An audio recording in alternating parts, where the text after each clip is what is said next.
Hello dear students, good morning to all of you. You are welcome. आज का हम topic ले रहे हैं विशेष प्रकार के चतुर्भुज, जो आपकी आगे आने वाली प्रश्नावली के लिए काफी उपयोगी हैं। तो इसमें देखिएगा, सबसे पहले हम पढ़ेंगे आपके समलंब चतुर्भुज के बारे में।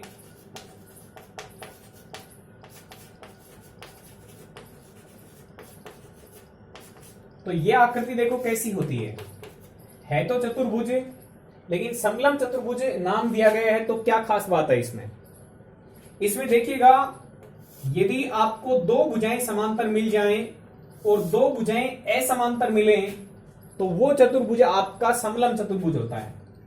जैसे देखो, ये दोनों समांतर रेखाएं हैं, लेकिन ये जो दो हैं वो समांतर रेखाएं नहीं है।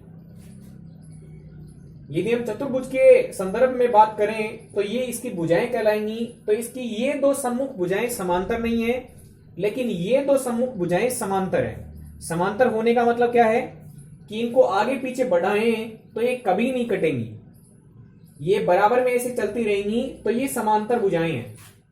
तो दो सम्मुख भुजाएं समांतर हो और बाकी दो सम्मुख भुजाएं समांतर नहीं हो तो ऐसे चतुर्भुज का नाम समलंब चतुर्भुज होता है। ठीक है, इसका नाम दिया गया, मान लो ABCD। तो ये आपका समलंब चतुर्भुज है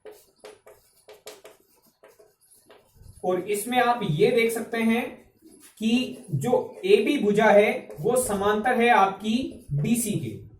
ये भुजा इसके समांतर है, लेकिन ये इसके समांतर नहीं है। ठीक है, तो ऐसा चतुर्भुज जिसमें दो सम्मुख भुजाएं समांतर हों तथा अन्य दो सम्मुख भुजाएं समांतर नहीं हों, वो चतुर्भुज समलंब चतुर्भुज कहलाता है। अब इसमें भी दो विशेष प्रकार के समलंब चतुर्भुज होते हैं। जैसे देखो, यदि आपको इस टाइप का कोई समलंब चतुर्भुज मिल जाता है जिसमें ये दोनों समांतर हैं, ये दोनों असमांतर हैं, लेकिन ये कोण 90 डिग्री का हो, तो इसका नाम समकोणिक समलंब चतुर्भुज हो जाएगा। क्योंकि इसमें कोण कितना दिया हुआ है, समकोण, यानी 90 डिग्री के बराबर। ठीक है, ये कोण 90 डिग्री है तो ये भी निश्चित रूप से क्या होगा, 90 डिग्री। क्योंकि दो यदि समांतर रेखाएं होती हैं तो समांतर रेखाओं के बीच वाले कोणों का मान, यदि एक 90 दिया हुआ तो दूसरा भी 90 होगा, यानी दोनों का जोड़ 180 डिग्री होता है। ठीक है, तो ये ध्यान रखेंगे आप, यदि 90 डिग्री के कोण दिए हुए हैं तो इसका विशेष नाम हो जाएगा समकोणिक समलंब चतुर्भुज। समकोणिक समलंब चतुर्भुज, ये ध्यान रखेंगे। आप इसमें कोण भी निकाल सकते हैं। जैसे मान लो ये कोण आपको दे दिया गया 60 डिग्री का। ठीक है, तो आप इसका ये जो आसन कोण है ये निकाल सकते हैं। मैंने बताया कि ये दो समांतर रेखाएं हैं, तो समांतर रेखाओं से ये जो दो कोण बनेंगे उन दोनों का जोड़ 180 डिग्री होता है। ये 60 डिग्री है तो ये मान आप निकाल सकते हैं, 180 में से 60 कम करके 120 डिग्री।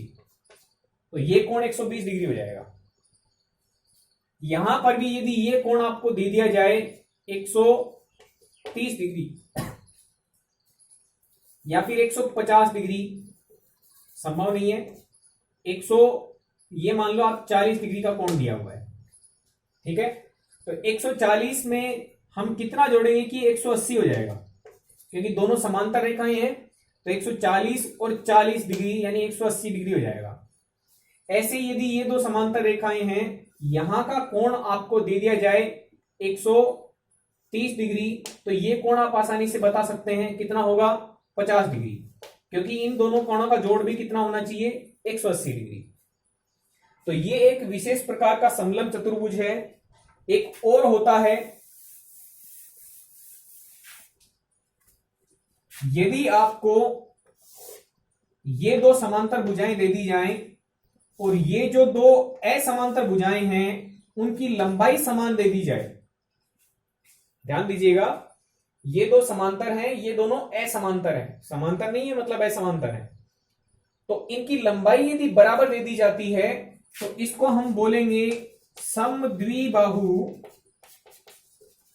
समलंब चतुर्भुज। समद्विबाहु समलंब चतुर्भुज। ठीक है, इसका नाम मान लो PQRS है, तो आप इसकी खास बातें क्या बता सकते हैं? आप ये बता सकते हैं कि PQ भुजा समांतर है आपकी SR के, और PS भुजा की लंबाई बराबर है आपकी QR भुजा के। जब दो भुजाएं समान होती हैं तो हम क्या लिखते हैं? समद्विबाहु। तो समद्विबाहु समलम चतुर्भुज हो गए।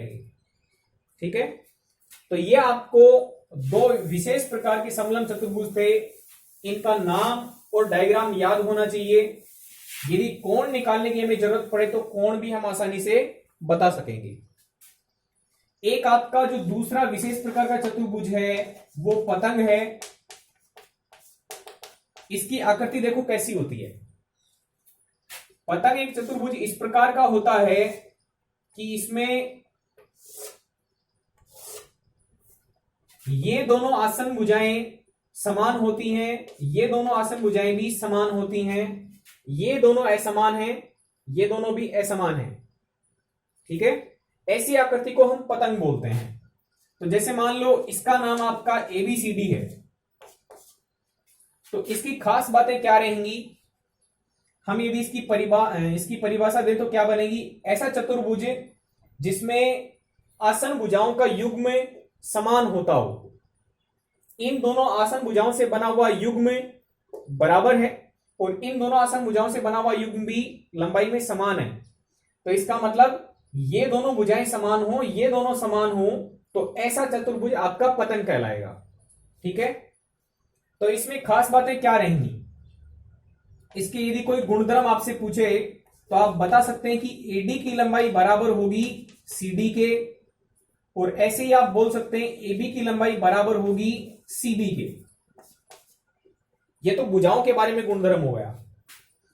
ये बात भी निश्चित तौर पे सही होगी कि ये जो कोण होगा वो इसके बराबर होगा, लेकिन ये कोण इसके बराबर नहीं होगा। आपको दिखाई दे रहा होगा ये कोण कम है और ये कोण ज्यादा है, लेकिन ये इसके बराबर और ये इसके बराबर होने के कारण ये सम्मुख जो कोण होंगे वो समान होंगे। तो कोणों के बारे में ये खास बात आपको याद रखनी है कि जो कोण A है उसका मान समान होगा कोण C के। अब हम बात कर लेते हैं विकर्णों के बारे में कि विकर्णों में क्या खास बात है। यदि ये विकर्ण खींचा जाए BD विकर्ण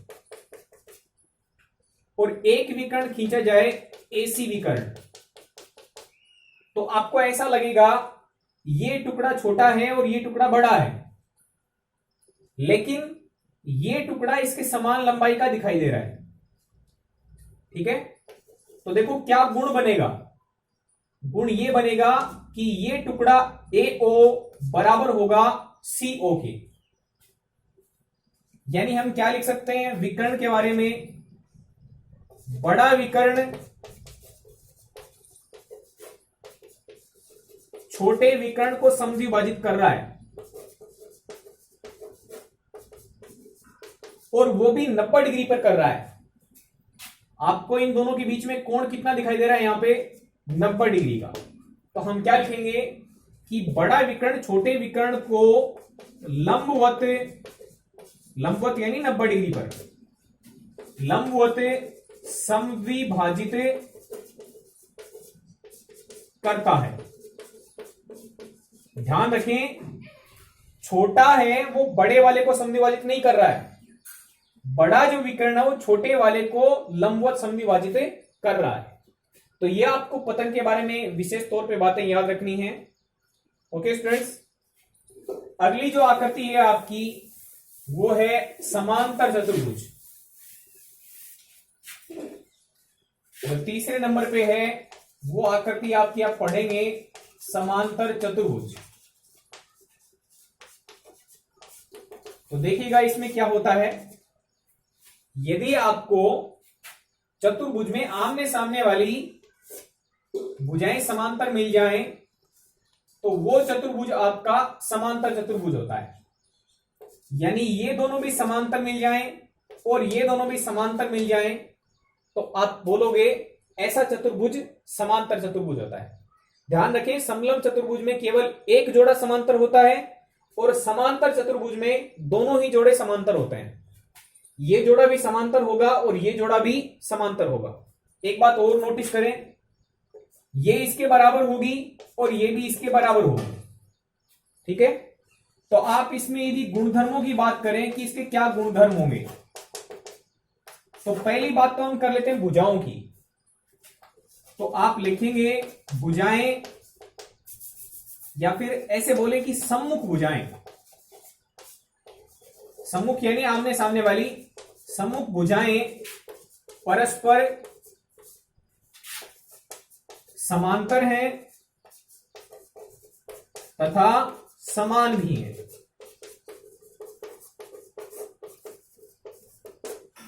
आमने सामने वाली भुजाएं परस्पर समांतर भी होती हैं और समान लंबाई की भी होती हैं।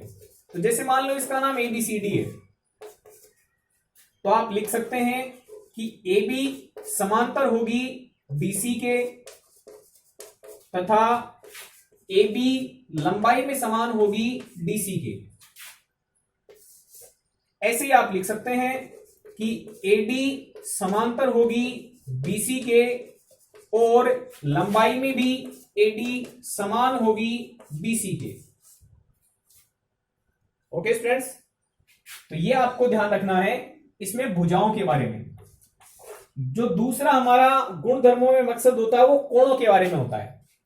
तो आपको ये दिखाई दे रहा होगा कि कोण A कोण C के बराबर है और कोण D जितना दिखाई दे रहा है उतना ही आपको B लग रहा होगा, यानी आमने सामने वाले कोण बराबर हैं। आमने सामने वाले यानी सम्मुख कोण। तो हम लिख सकते हैं कि सम्मुख कोण समान होंगे। यानी हम लिख सकते हैं कि कोण A बराबर होगा कोण C के और कोण B बराबर होगा कोण D के।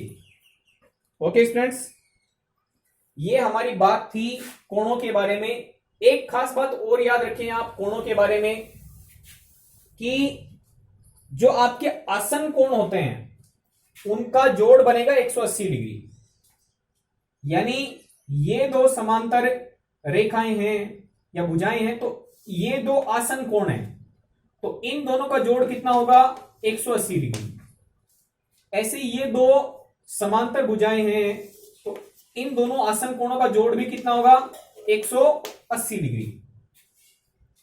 ऐसे ही आप देखेंगे ये दोनों भी समांतर हैं, तो ये दोनों समांतर हैं, इसका मतलब इन दोनों का जोड़ भी कितना होगा 180 डिग्री और इन दोनों का जोड़ भी कितना होगा 180 डिग्री।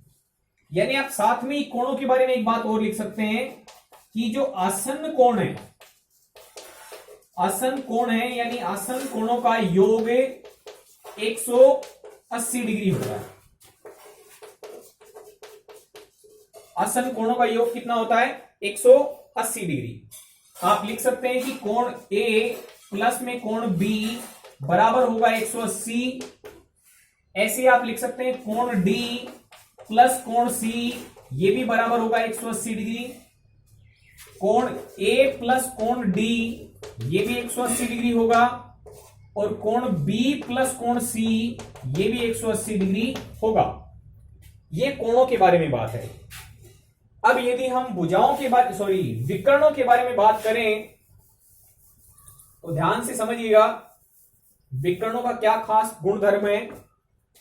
एक विकर्ण आपको बड़ा दिखाई देगा और एक विकर्ण आपको छोटा दिखाई देगा। ठीक है, यानी विकर्ण कैसे हैं असमान है। विकर्ण असमान होते हैं परंतु समद्विभाजित करते हैं और ये भी परस्पर समद्विभाजित करते हैं, यानी एक दूसरे को समद्विभाजित करते हैं।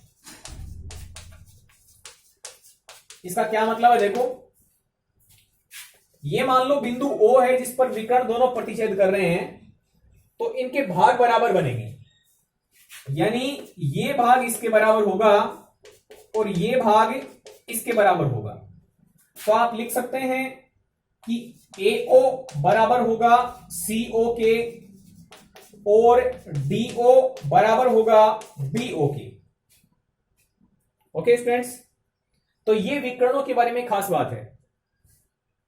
ठीक है, तो इस तरीके से आपको 3 प्रकार से गुणधर्म में परिभाषित करने पड़ते हैं। पहला भुजाओं के बारे में, दूसरा कोणों के बारे में, और तीसरा विकर्णों के बारे में। Okay students, thank you very much.